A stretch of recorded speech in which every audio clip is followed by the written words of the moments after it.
Jimmy Page is a living tribute to Led Zeppelin in the eyes of fans. But there's something about him that you probably didn't know. The world of music is holy to him, and he will not forgive anyone who damage it. The punishment for being caught listening to 60s music was essentially a jail sentence. He said nothing critical for nearly 50 years. Except for each name and message that he thought was bogus, he recalled them all. He has finally decided to share them, at the age of 81. There were 6 guitarists that made him want to just leave the studio in a huff. Despair, treachery, and narcissism. As you've never seen him before, this is Jimmy Page. Clapton, Eric. The fact that Jimmy Page despises Eric Clapton has never been an issue for him.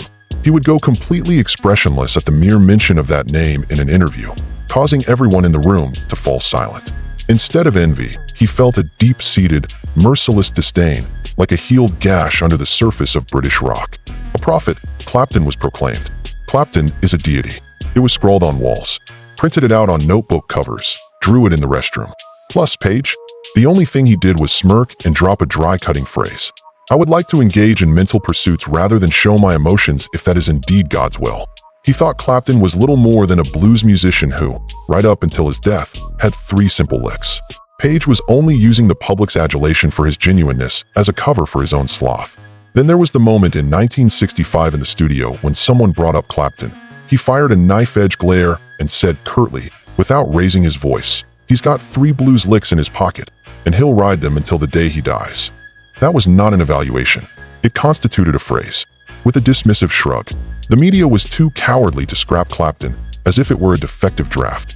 When Page intended to utilize drummer Jim Gordon for his solo project, things escalated when Clapton secretly recruited Gordon for his own band. This wasn't only stealing in Page's eyes. It was an act of deceit disguised as professionalism.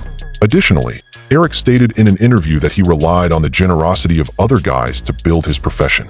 It's his specialty to show up late and claim credit for something that was mostly completed. Everyone could tell it wasn't about any animosity between them. A declaration it was. When others fall from grace, Clapton is only too happy to lift them up. As was his custom, Clapton said nothing. However, Page became obsessed with the total lack of sound. That wasn't noble serenity, in his view. It was the calculated coldness of someone who knew he was out of arguments but wanted to give the impression that he was still standing firm.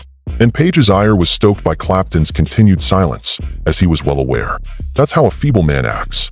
Page dove headfirst into intricate musical architecture, transforming each riff into a temple, until Led Zeppelin ascended like a sonic storm, trembling an entire generation. Clapton, meanwhile, retreated